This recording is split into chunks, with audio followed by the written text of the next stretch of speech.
Good morning, good afternoon, and good evening, and welcome to another episode of the Season Keepers, the show where the only two people we recommend keeping for the season is us. My name's Matt, aka Clean Sheet Wipeout. My name's James, aka FPL Drug. Good to see you, mate. How you feeling? A lot better. Good man. So it wasn't too well yesterday, but here to talk about the double game week. Oh yeah, no, for sure. I mean, we obviously delayed the recording of this pod so you could be a bit more sprightly for this one. So hopefully you'll get through it. But yeah, I think we should crack on. Really, there's lots of fixtures to talk about, and then obviously we've got the upcoming double game week, which we're going to touch on too. So let's get straight into it. And the first game of the week was Wolves 1, Leeds 0. Well, obviously the talking point is the own goal. I think I saw a tweet. I think it was from Andy Martin saying about there hasn't been a goal where it's bounced off a keeper's arse for ages, and then he has one against his own team. Brutal. Very unfortunate for Meslier and for Traore, really, because if he had that an inch lower, it's a superb goal in the top corner. Yeah, I mean, when your luck's out, your luck's out, and you had to feel for Meslier there, didn't you? I mean, it was a cracking strike from Traore, but to then rebound off the bar at the angle that it did, hit the lad's back and then fly in. And yeah, you're right to touch on that tactician tweet, because I think, he predicted at the beginning of the game, this game feels like it could be one of those, with the ball hitting the goalkeeper back in the own goal. And yeah, like you said, his own team. But the amount of likes that tweet got, I mean, you should have put a bet on that, surely. But obviously, this wasn't the result that many of us wanted, because quite a lot of people, obviously, with Leeds doubling, jumped on, Captain Bamford, Captain Rafinha, brought in Dallas, and then for them to lose 1-0, it's not really what people expected from a Leeds team. No, but in fairness to them, they played fairly well, especially Rafinha. I mean, it speaks volumes that he got 2 bonus points without actual returns, so he could have had on another day 3 assists at least. Oh, absolutely. I thought Rafinha should have probably been man of the match, to be honest. Annoyingly, he didn't get it in Sky. It was frustrating. I think they gave it to Neto, who actually got booked. Didn't really do much in the game, but I think that sums up Sky Man of the Match award sometimes. But yeah, for me, Rafinha was by far the standout player. I think Cooper could have easily had 2, maybe even 3 as a defender from stunning set pieces from Rafinha. Yeah. I mean, if you had Cooper, you'd be screaming at the TV. You could have put them away. Fantastic crosser of the ball, Rafinha. One who I obviously overlooked, but got him in for this week. Good man. Right. Talking about screaming and, screaming at the TV, banging your head against the wall. It was Southampton 1, Chelsea 1. We did okay. Great goal from Minamino. The composure to finish that was very impressive. Obviously, just puts the defender and the keeper both on the floor. Tidy finish. And obviously, it was horrible to see that Pompey-born prick Mount step up with a pen. Yeah. Honestly, he didn't celebrate as much as I thought he was going to. In fairness, I guess he got that all out when he scored against us the first time. Yeah. Exactly. But, a better performance from us against what are a decent side with Chelsea now out under Tuchel. They've improved since obviously Lampard's departure. As usual, it's one of those games where we just couldn't get another goal. We can add to our lead what we got with Minamino. But yeah, no, exactly that. I was quite impressed when I saw the lineup come out. I don't think Ings had the best of games. I thought he was incredibly poor during the game. Just looked off the pace a little bit. A lot of people were furious with Minamino. Obviously, when he then takes that touch, I think it's Aspilicueta obviously slides in, puts the keeper on his arse, and then puts him with the outside of his foot. But Danny Ings was 6 yards to his left with a tap in. And obviously, a lot of people brought Ings in for this week. So, a lot of people were a bit pissed off with that. But no, I thought Minamino was really good. I was really impressed with Minamino. I thought Redmond had quite a good game. The ball that he played through for Minamino was exceptional. Vestergaard probably could have and should have scored. I know a lot of people in Sky, I think it's 40% ownership in Sky for Vestergaard at the moment. I questioned that at the start. Obviously, our defence, I know how poor we've been, but Vestergaard's proven that he's got that goal threat. I think every game he's had at least 2 opportunities. And there was another brilliant save in this game to obviously deny him. So it was frustrating because had we beaten Chelsea, I think that could have, turned our fortunes a little bit of confidence. But then to be pegged back, Chelsea to get that penalty, it was a little bit frustrating. It was, but I guess typical Southampton style would be to then go on to lose the game. Yeah. So I'm kind of grateful we didn't even lose, because typically we would throw it away completely. Yeah, absolutely.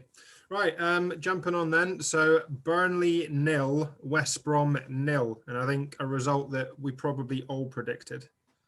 Yeah, not a box office game, but obviously a red card for Ajayi. A lot of people were thinking about bringing him in due to his goal threat, and obviously he's been sent off. Don't think too many people own him. What I have seen people talking about, obviously they've got a clean sheet, was is Maitland-Niles, how far forward he's playing. Very much so. I've seen him in a few people's teams, and obviously with the double coming up with 2 home fixtures, that is potentially someone you could consider. I mean, yeah. I'm not, but no. But it's obviously, if you're looking at potential attack and returns from a defender, then you could go there. He's very much a midfielder, isn't he? Like when he was playing for Arsenal, he was very much kind of in that winger position, wing back, full back. And I think, he'll bomb forward for West Brom, and he probably will end up, in that midfield slot again. And for a player of his quality to come into that West Brom squad, it does provide a bit of hope. I mean, they're 11 points off safety at the moment, and obviously it's looking tricky. But the results that they've had recently, obviously the draw against United, they've now got this draw against Burnley. The results are there, and the opportunities are there. And I thought they were incredibly unlucky not to win this game. Although the bonus points I found quite hilarious, given I think Sam Johnson made 1 save, Nick Pope made 2 saves, yet they both ended up pretty much top of the bonus. Pope got 2 and Johnson got 1, because not a lot of either players did anything. No, that does speak volumes, really. Now, what about the Merseyside derby? Liverpool 2. They wish. 0. That's what it should have been, I reckon. Liverpool 0, Everton 2. Cracking game. Really enjoyed this one. I didn't expect it. I don't think many people expected Everton to go there and be the 4th team this season to win at Anfield. Just one of those performances. I thought Liverpool struggled to get going. They had their opportunities, but they just seem to lack that belief in the final third at the moment. And I think Henderson got injured in this one. It was last weekend now, but it sounds like he could be out for a while, so that would be a big miss. But then Everton grew into the game, and obviously Sigurdsson took his pen well, and then DCL, thought played brilliantly. Obviously coming back, won the penalty. There's debate about it, and for me, when I first saw it, I thought, Stonewall pen. Obviously Trent's taken him out. When you see the replay, Trent doesn't really know anything about DCL being there, but it's still obstruction, because had Trent not been there, DCL would have got the tap-in. So I can see why the pen's been given, and I think it's the right decision. I personally wasn't sure. I feel like if they're going down the whole clear and obvious route, they wouldn't give that. But I can understand why it's been given. He sort of slightly clipped him. Yeah. So that's fair enough. Exactly. And I thought Richarlison had a very good game as well. I was really impressed with Richarlison. Yeah, excellent game. I did think about bringing him in ahead of the double, but didn't make that move. I had other moves to make, but a very good option ahead of their 2 home fixtures coming up. Obviously, DCL as well is coming into a lot of people's teams with him now back. I think that makes both of them good options. And Rodriguez, obviously, in midfield. Yeah. No, One that surprised me is Pickford with his 11-pointer. I know. 6 saves against Liverpool, a clean sheet and 3 bonus. Yeah. Somebody said that before the game. You would not believe them. No. The most amusing thing from this is people will look at that and think, what performance from Pickford. And yet, in the press conference today, Ancelotti's still come out and said he's going to continue to rotate both his goalkeepers till the end of the season. So there's no way you're going to bring in the likes of Pickford. I mean, you wouldn't anyway, but there's no way you will bring him in because he'll probably be dropped next week. Well, yeah. You wouldn't bring him in anyway, but yeah, as you say, a minefield. But what's your opinion on that? Because I think it's a crazy decision to continuously rotate your goalkeepers. It is. I think you got to kind of just play one until they go out of form and then give the other guy a go. But then don't just keep chopping and changing. It's not a fantasy team. No, well, exactly that. And it doesn't give them any confidence because they don't get, a run of games. They don't get, it's all well and good. You've got that sharpness in training, but you don't have that match sharpness. You obviously have to, the reaction times, they're there if you play week in, week out. And obviously if Pickford then steps out for the next 2 weeks and then comes back in again, it almost feels like you're under pressure to perform because that's your one moment.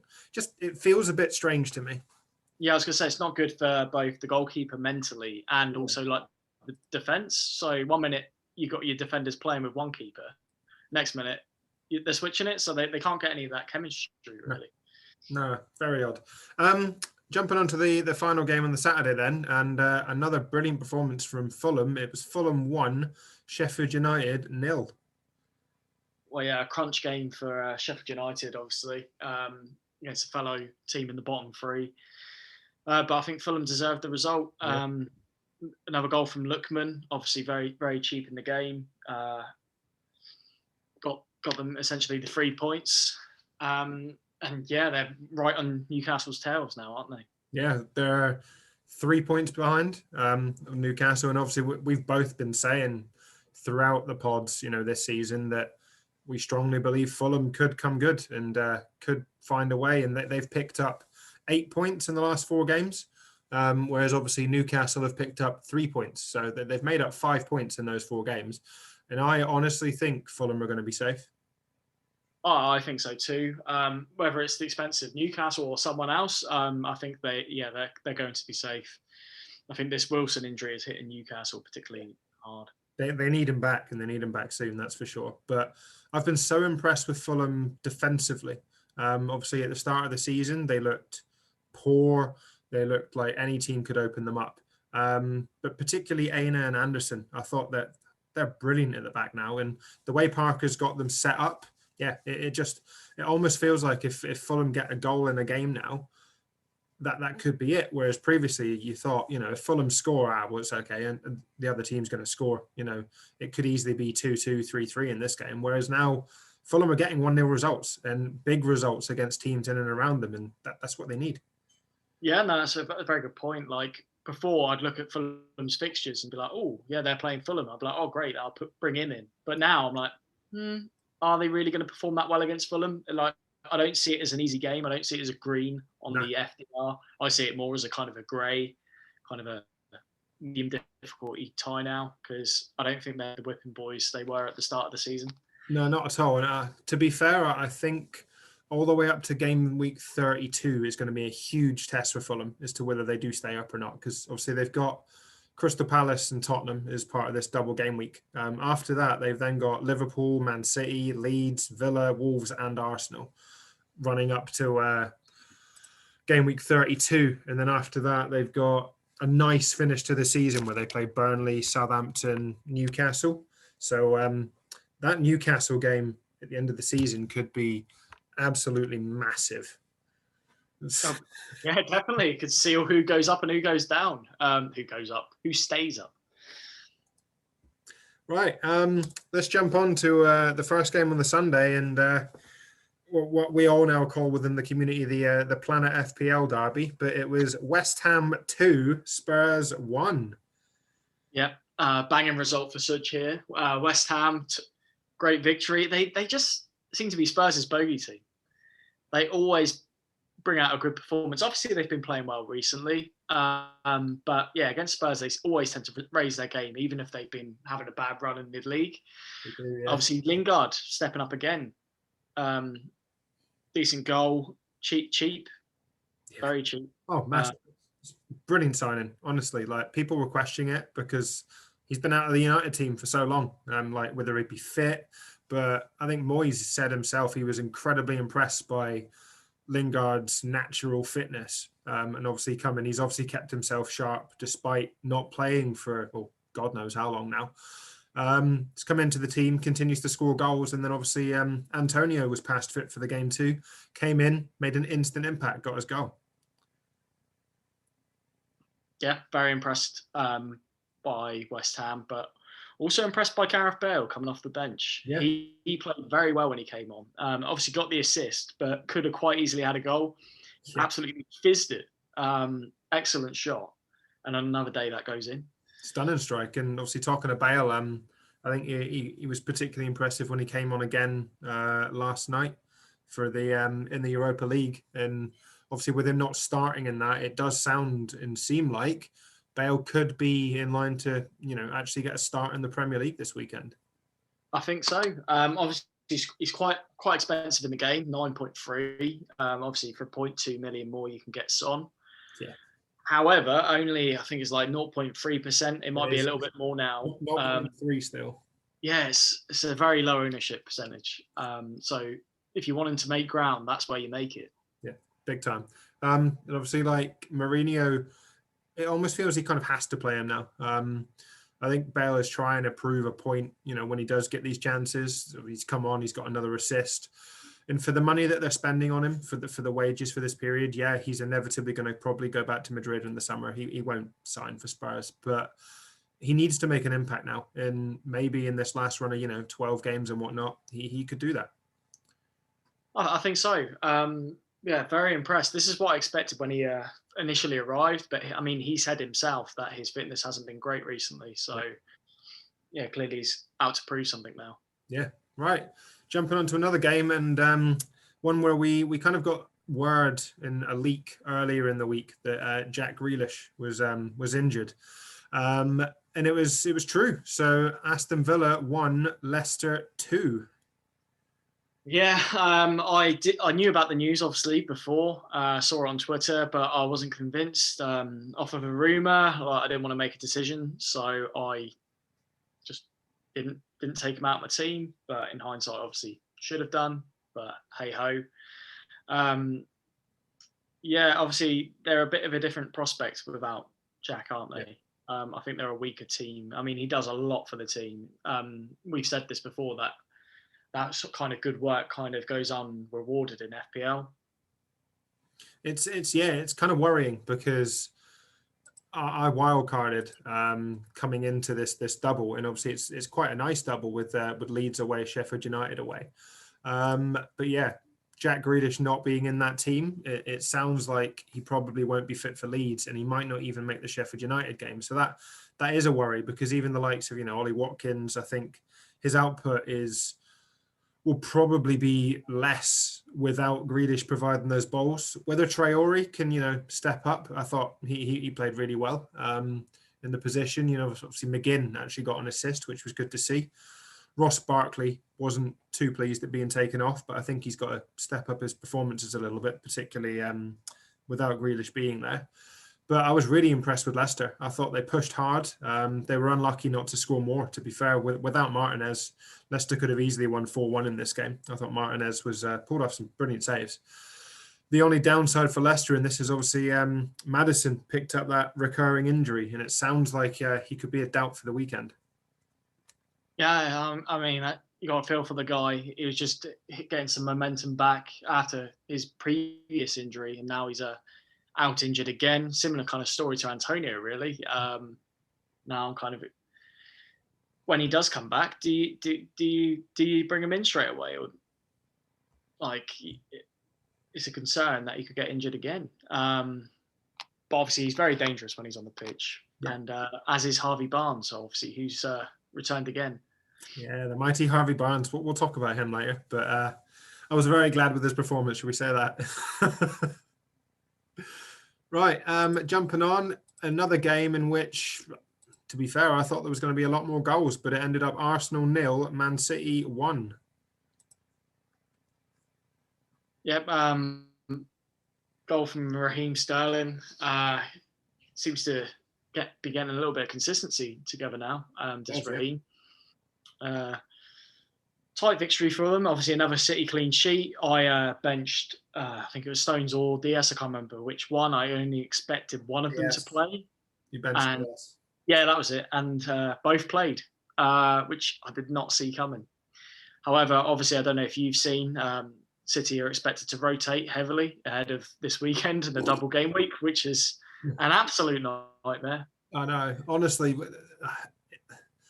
you just don't know, do you? Because Pep says he could make 5, 6, 7 changes. Now, the team that he put out last night in the Champions League, it had the likes of Sterling, Cancelo, Diaz, Gundogan, Foden.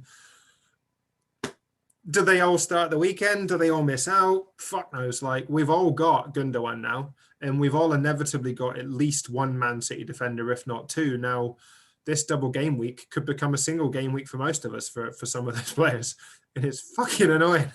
It's quite worrying. Obviously, particularly with the Sky game as well, which we'll come on to, because obviously you don't have a bench in Sky. Right. And for me, I was going to do the hokey cokey with Gundogan. I might not bring him back in now, to be honest. Don't blame you. It could be a risk. Obviously, fortunately, in Sky, we get to see the team sheets for that, but obviously FPL we don't. So you're kind of reliant on a cheeky leak, more than an hour and a half before the game. It's very unlikely. Whereas at least in Sky we get to see it. But I'd still be reluctant in Sky to move on because they then obviously play Wolves midweek. So you're only going to want them back. Yeah, exactly. Other than that, yeah, I thought it was quite a slow performance from Man City. They almost felt comfortable in the game, but never truly got going. Obviously, we saw the return of Kevin De Bruyne, got 60 minutes under his belt. He was then rested last night. So inevitably, I think it's going to mean that he comes in at the weekend, probably for his first, maybe even full 90 minutes. It all depends on how Pep wants to play him, because he then obviously plays midweek again. Now, I think they've probably got to be quite cautious with De Bruyne, because if he picks up another injury, that could be him for the season. Agreed. Obviously, an important player and one you wouldn't want to rush back. And one that I think I'll have to wait a couple of weeks before bringing into my FPL team. Yeah. I mean, obviously people are going to be tempted with the double, so just chuck him straight back in, triple captain him, whatever. But I feel like it's a bit of a risk considering he's just come back. Yeah, and I think there was one ball that he played through to Sterling, which was sublime, and Sterling, fluffed his lines. But other than that, De Bruyne looked a little bit off the pace. Wasn't quite on the mark for some of the passes he was trying to play. I think he had one shot that was 20 yards wide at one point. He's been out of the game for such a long time, so he needs maybe a few weeks to bed back in before we all start to consider, and his ownership will inevitably rise. Agreed. Right. Final game, obviously, on the Sunday. It was Manchester United 3, Newcastle 1. Yeah, another win for Man United. What I'd like to mention is Dan James seems to actually have quite a good record when he comes on. He does, yeah. He scored almost every time he's come on. Like even I think he only had 30 minutes one time he scored. He's obviously scored in the full 90 this time round. Potentially a player that's a bit underappreciated is Dan James. Yeah, I just don't think he gets the opportunities at Man United. But obviously when you've got Bruno Fernandes, Rashford, Greenwood, Martial, Cavani, it's quite difficult for him. But you're right. Like, I think he's made 6 appearances this season for Man United, and he scored 3 goals. Exactly. He's not had many minutes from those appearances either. So credit to him. Obviously, another Fernandes return, a Rashford return. I don't know many players that are on both Bruno and Rashford. I think you kind of have to have one or the other, and obviously the one with most sense would be Bruno. Yeah. Yeah. Southampton is really the only real kind of option for Newcastle now without Wilson, and even then they're so weaker as a prospect. Agreed. It's tricky. Like, obviously we all laugh about it, but in Sky, Bruno is 99.9% owned. So obviously there's one person in the top 1K that doesn't own him, which is mad. So we were all going to captain him against Newcastle. And it took a while for those returns to come. We were all a bit like, oh, have we fluffed this? But nah, he got his goal and assist in the end, so can't complain. Yeah, it's probably a Scouser that don't own him. Wouldn't surprise me at all. Right, let's jump on to the Monday night game. And an absolute XG killer. It was Brighton 1, Crystal Palace 2. I mean, fair play to Christian Benteke, because that is an absolute robbery. Good finish. Fair play to him. He's obviously had a lot of stick over the last couple of seasons as a kind of striker that's fallen from grace. But maybe he's getting a bit of confidence back now. And what better way to score in a derby in the last minute? I know, 95th minute. And Mateta's goal was particularly... it was joyful to watch, as a neutral, stunning finish, the turn. Frustrating as a Dunk Sky owner, because most of us probably made that move to cover this captaincy being the single game week. And to see that kind of go in, and what was, we all thought, a banked clean sheet for Brighton actually ended up being just a 4-pointer for Dunk, obviously with his passing tier. Yeah, well, it's a 5-pointer, but I'll take it. They reduced it to 4. Oh, what? Yeah, really? So it was supposed to be 4. Basically, it was almost as if Sky hadn't believed that Crystal Palace had scored their second goal. So they kept it at 1-1. But obviously with Benteke, he then gets a -1 because they've conceded twice. So it became 4. That's 2 points then. He was my captain. I know, it's frustrating. But Brighton were incredibly unlucky. I mean, wasteful, to be fair. The amount of chances they spurned, they just couldn't punish Crystal Palace. And if there's ever a smash and grab, this was the game. Oh, definitely. Right, and then the final game of this double game week, and a fucking annoying one for me. I listened to the first half of this game in the car, really enjoyed it. Watched the second half at home, fucking hated it. It was Leeds 3, Southampton 0. Yeah, very much fell apart like wet tissue paper in the second half, which was great for FPL James, bad for real life James. Watching it through my hands, just getting carved open. I mean, Leeds can carve open most teams, so it does not surprise me at all that they can carve our sort of defense, which on its day can just fold in minutes.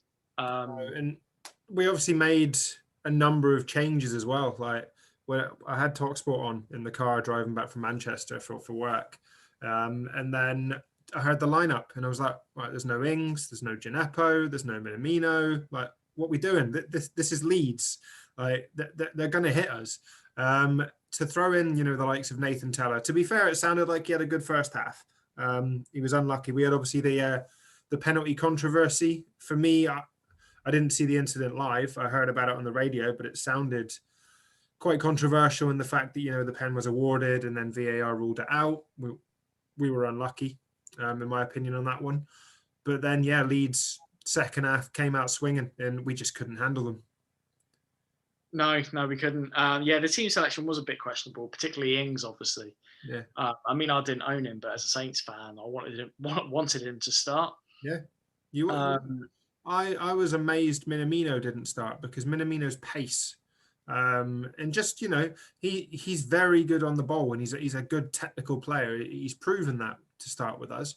For him to be sat there on the bench against Leeds, I think that was frustrating, because Leeds, are susceptible to the counter because of the way that they play. They're also very poor from set pieces, and I just don't think we made the most of either of those opportunities. Agreed. I think he should have played both Gineppo and Minamino. I don't know if Gineppo didn't play because he got kicked quite a lot in the Chelsea game. Possibly. Might have been part of the thinking, especially with obviously the closeness of the games, but who knows? Yeah, it was annoying because I think the Chelsea game was probably the best game I have seen Gineppo play. Oh, yeah, he was excellent. He was so impressive. Yeah. I mean, how he got out of that situation where he had about 3 or 4 Chelsea players around him. Yeah. I don't know how he dribbled out of that. That was so impressive. People said that, actually. They feel like he's being sort of coached out of his, natural kind of style. So like, I feel like that is like true to a certain degree. I feel like he was, when he arrived at first, he did seem like very much a free spirit, and now he's kind of feels a little bit restricted. However, you did obviously in the Chelsea game. Yeah, no, exactly. Yeah, it was almost as if the ties were kind of unwound a little bit on him against Chelsea, and yeah, he had that bit of space. But no, I definitely agree with what you mean, because obviously when he came in last season and I got to sit in the stadium and watch him, there was time and time again he'd just run into the box, try and ping a cross in.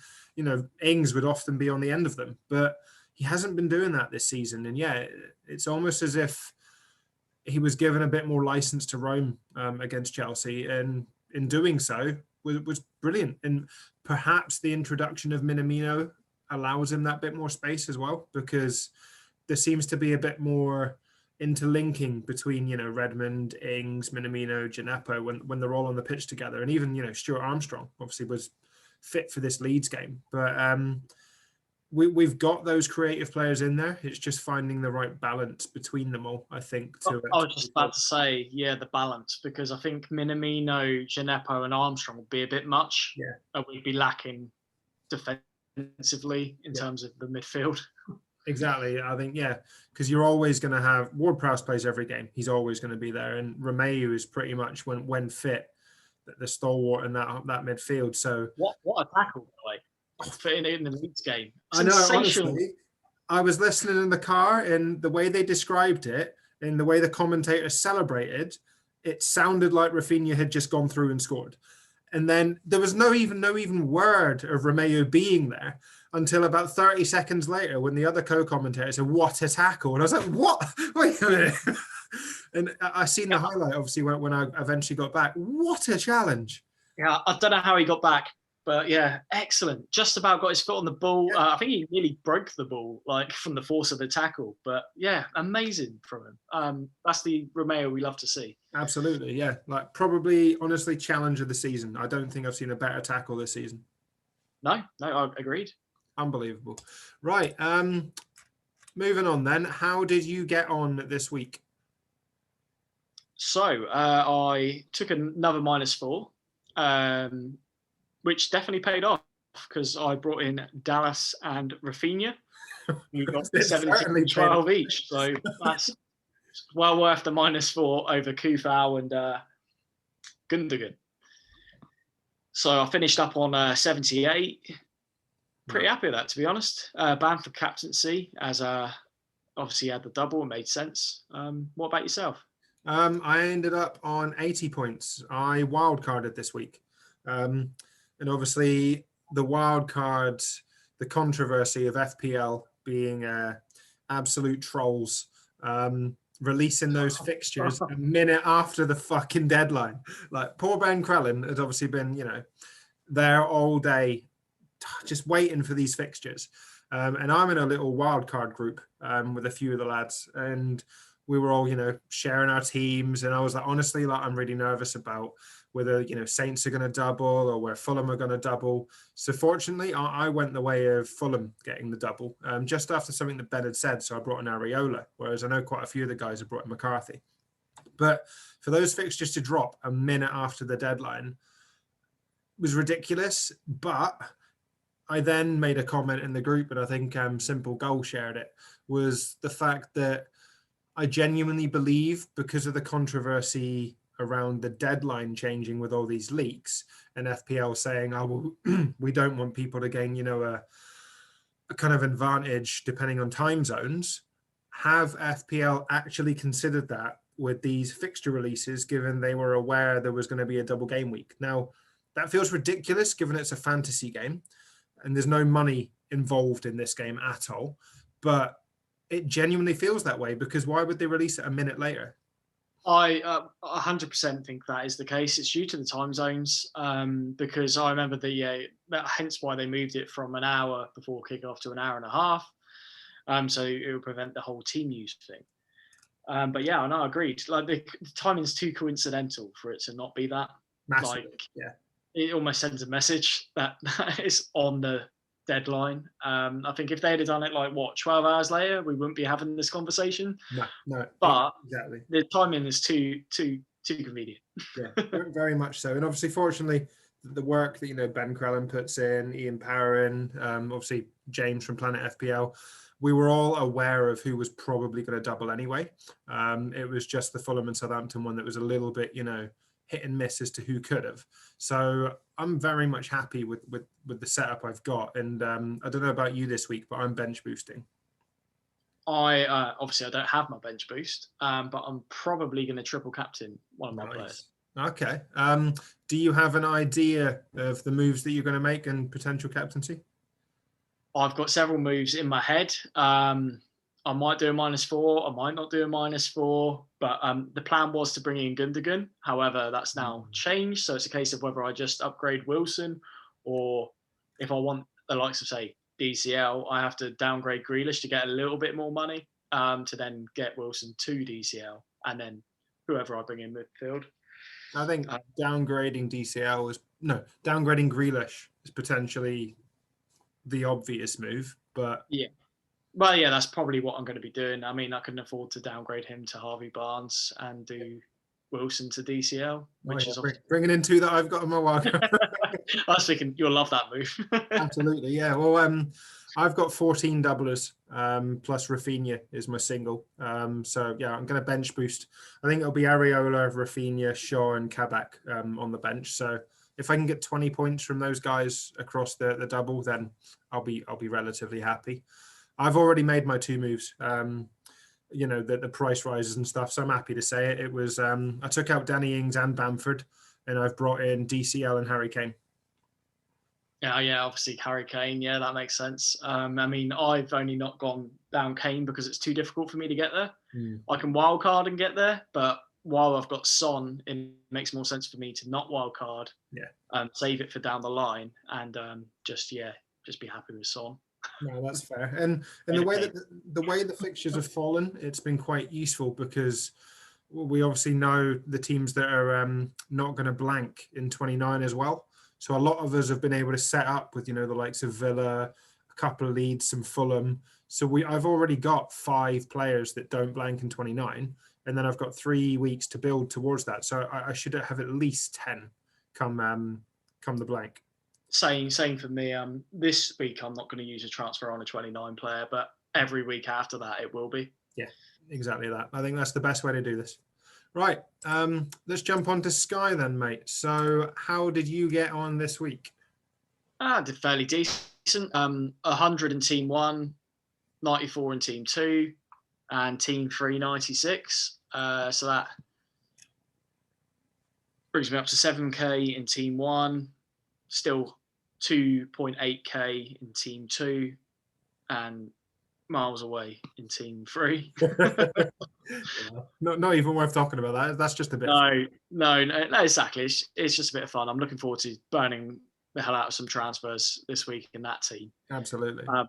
Obviously, very disappointed with in Team 1, Gundogan. Just the 2 points. Would have been nice to have had at least a tier or something. But I guess he started at least. That's the thing. Owning all these Man City players, it's going to have the frustrations.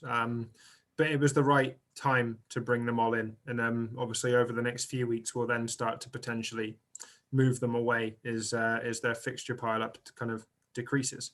But yeah, for me, in Team 1, I got 109 points. Team 2, obviously the team without the transfers now, that's now dropped out of the top 100. That only got 89. And then, yeah, my Team 3, I got 111. So Team 1 is sitting 42nd overall. I think I'm about 80 points behind the leader. It's going to be tough to make that catch up, but I've still got a good amount of transfers in the bank, so I'm happy with that. And I've got moves planned. Starting with this weekend, I'm potentially going to make 2 moves after Saturday. So we'll have to see. I've got to do some things to try and make up some ground because it's the only way that I'm going to at least make that top 5. And winning it, would be amazing. But if I can finish in that top 5, it's still a prize at the end of the day, and I could do with a PS5. So that'd be nice. Yeah, exactly. Decent prizes for the for 5th and 4th. Very much so, yeah. I think. What are your thoughts on Foden? Because obviously he played last night. Do you think he plays at the weekend? I'm not sure. I don't think he. it's a worry and it's an annoyance almost than anything, because I think if he doesn't play on Saturday, then he'll play midweek against Wolves, most likely. But if he does play Saturday, then I can see him missing out. And that's the frustration at the moment, because we've obviously got that Monday game where it's Everton Southampton, which is the single game. So we're going to have to find coverage from that. And I think I'm going to have to move a Man City player on potentially to cover it, because I don't own Vestergaard, for instance. Those that do, they've got the coverage. They don't have to make the move. I'm going to have to. So it all depends, I think, on who starts for Man City as to which one I move on, and then go from there. And my other plan is I've got Sterling. He's been pretty good for me, but I think I'm probably going to move him to Harry Kane come Sunday. That's a good move. That makes sense. If Foden obviously did play at the weekend, then you could move him on to, say, Rodriguez or whatever, and that would work quite well, because he'd then miss out the Wolves game most likely, and you get the best of both worlds. But good job we see the team sheets. Yeah, exactly. That's the big thing. And the other thing worth noting is, after this weekend, obviously Leeds and West Ham are the two teams that don't really double. They've got single fixtures for this week. So there's actually quite a few teams where if you move off of a Leeds player from this weekend, you can get a 3 for 0. So I think Leicester is one that I was eyeing up particularly. Like, I've got Rafinha. I probably won't have a slot available for the likes of Jamie Vardy, but Harvey Barnes could be a really good option. Or even, a Leicester defensive asset, moving that way. Someone like Pereira could be worth a gamble.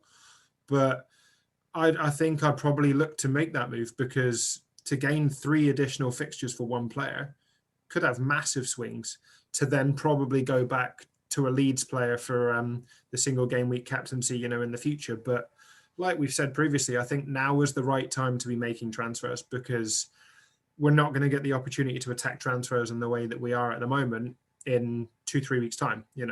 It's going to go back to standard. You're not going to get doubles and blanks and all that kind of thing post 29, really.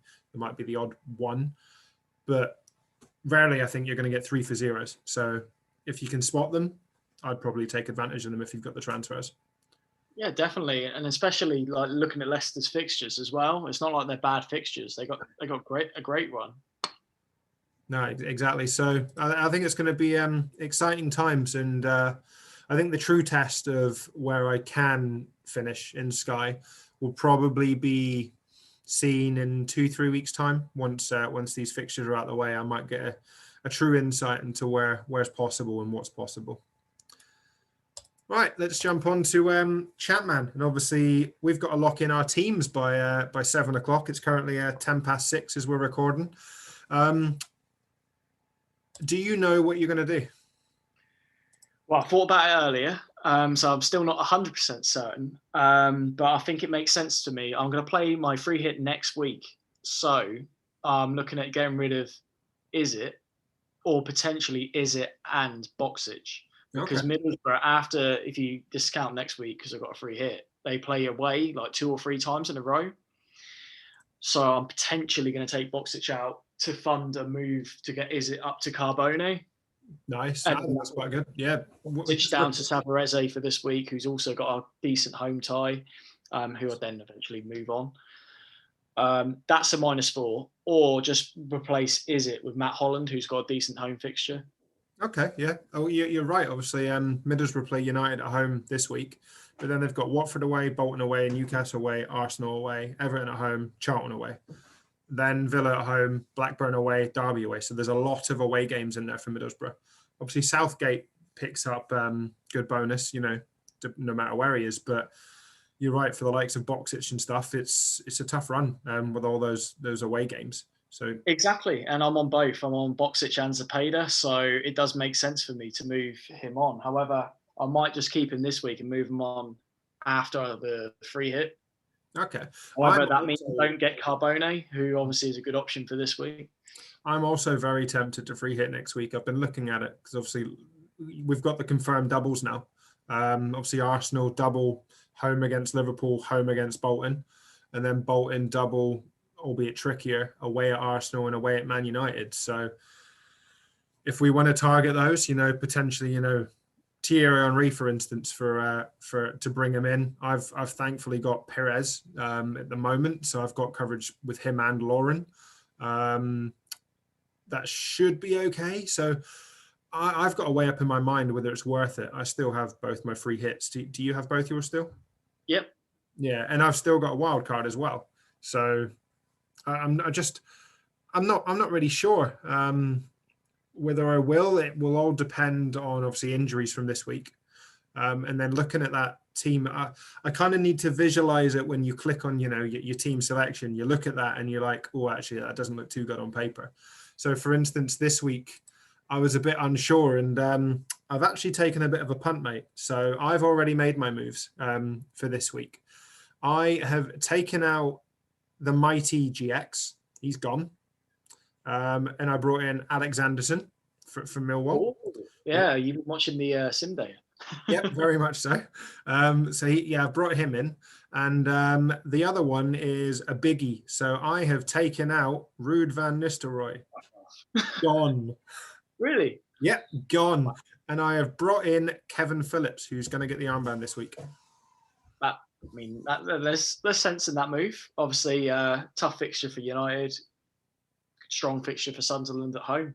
Yeah, to be fair, the You've way got I've looked at it, well, so that's kind of throwing your chips on the table there. Yeah, well, yeah, I'm gonna go for it, but there's no reason why I shouldn't. Like, I'm sitting at, I think it's 146th in the world at the moment, so I need to find a way of breaking into that top 100 and then trying to push on. And for me, I think maybe going rootless this week might be the way to go. I'm hoping. The only worry for me is the fact that obviously Alan Smith, I've got him still, but Robbie Keane is back at 90% yellow flagged. So if he starts this week, Smith's inevitably going to be benched. Whether he comes on, I don't know, but if not, it'll be Lauren coming off the bench for me against Spurs, and that game looks like it's got goals in it. Yeah, it'd be tough for a clean sheet for Lauren there. But I'm just hoping Viduka and Phillips are the two to be on this week, and then I'll probably move maybe Viduka back to Van Nistelrooy next week. So we'll have to see. But Van Nistelrooy is inevitably going to score twice, get 3 bonus points, and fuck me up the arse. But I hope so. Who are you captaining this week then? I think between Viduka and Hart, I think I'm going to go Viduka. Yeah, obviously we can announce that in the season keepers team, Hart has been selected as captain again. Good luck, guys, because we know the last time you selected Hart, he got benched, didn't even come on. Thankfully, you had Van Nistelrooy as vice captain, so you were all right. But we'll have to wait and see. But I think you're doing the right thing there, probably going Viduka. Yeah, it's less risk. Yeah, massively. Right, we've got a couple of questions, I think, that are Sky related. So I'm just going to grab them now. And the first question of the day comes in from I should have had this prepared, James, shouldn't I? There we go. There we go. We got 3 questions in now. So we have got a question in from Cal at Gunshock LUFC. So 2 Sky questions. Simple answers, James. Dunk or a Man City defender as captain on Saturday? Remind me who Brighton are playing. I believe they play West Brom. I've been inclined to go for Dunk, to be honest. It's a tough one, isn't it? The only way I'd say Man City is because we get to see the team sheet. Yeah, very, very good point. It's that certainty of start. I mean, Dunk will start. It's inevitable. Yeah. He's not going to get dropped. He should pick up passing tier, but I've been impressed by West Brom as of late. So it could again be similar to the Palace, and they could get a goal. So mainly because of that and because of ownership. Say, for instance, if I know Cancelo's starting, Cancelo gets the armband for me. Because he's not only got the passing tier threat, the defensive, clean sheet threat, he's got that attacking threat. If Cancelo goes big, that could be huge. Well, definitely, it could be 40 points. Exactly. And then second question, Will it be Bruno, Kane, or Salah as captain on Sunday, and reasons why? So Bruno plays Chelsea away, Salah plays Sheffield United away, and Kane plays Burnley at home.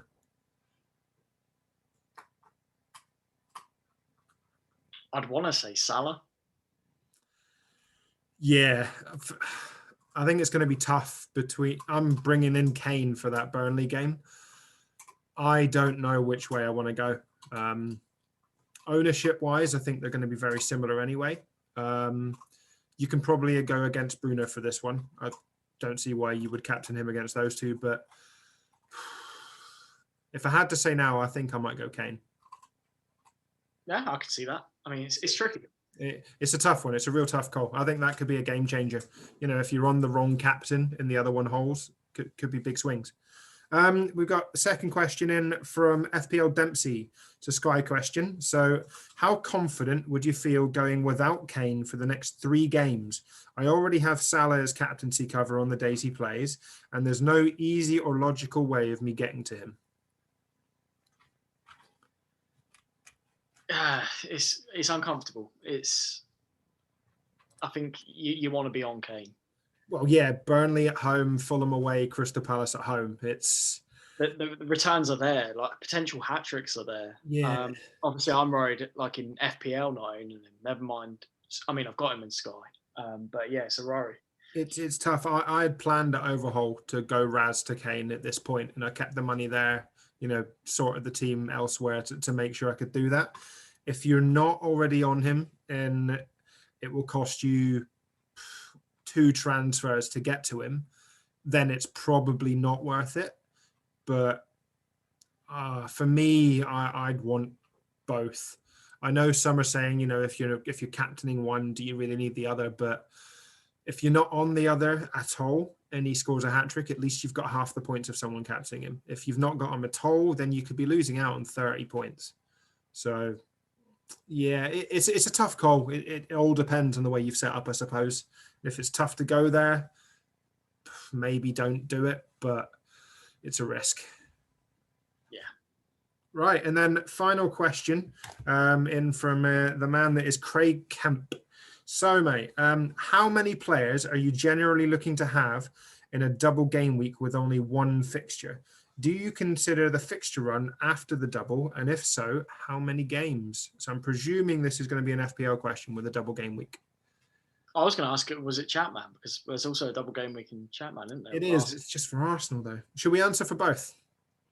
Yeah. Well, let's make it an FPL and ChampMan question. Right, can you reread the question? So how many players are you looking to have in a double game week with only 1 fixture? So, for instance, Leeds and West Ham this week. Which is why I think it's an FPL-based question, because there's only 1 team that doubles, 2 teams that double next week for ChampMan. Yeah. I'm going to play 2 of Rafinha, Bamford, and Dallas. I feel like it's tough to bench Bamford and Rafinha, but I've got to pick between one of them. I think I can only play 1. So I think I'm playing Bamford, and I'm benching Dallas and Rafinha. I think that's probably the right way to go. For me, knowing full well that Leeds had that double the single in 29, when obviously a lot of other teams was blank, I was happy to have at least one of them come in for this week. To be fair, I was considering having 2. I think that would have been fine, and I'm bench boosting. So I can still see Leeds getting returns against Villa, which is why I thought, of holding Rafinha. But for this double in particular, I was probably looking all the way up to game week 29 for my decisions. 1 to see which teams play, and then 1s to see which ones I would like to move off to other players, and then what I could afford, for instance, moving off of the likes of Harry Kane potentially, and then, the likes of Harvey Barnes, he's at a difficult price. So do I really want Harvey Barnes to move on to a cheaper option, maybe like a Saka, for instance, for Arsenal? Again, that was a consideration. So it's trying to find those price points, from my opinion. that's my game week 29 move, Barnes to Saka, if I do bring in Barnes. It's what I've got planned at the moment as well. I think Arsenal's run from game week 30 is tidy. And to be fair, if Aubameyang is on fire at that point, I might even take the punt. Wow. Heard it here first. We'll see. We'll see, mate. Right. That covers it off for the questions this week. And I think it's been quite a fun little pod. Obviously, we've got the games kicking off on Saturday 12:30, that Man City West Ham game. So get your teams locked in by the 11 o'clock Saturday morning. Don't drink too much on Friday night, folks. Other than that, I think, let's look forward to ChampMan tonight, mate. Get your team locked in. And it's been a pleasure talking to you. Yeah, you too. Cheers, guys. All right. Bye from me. It's all right.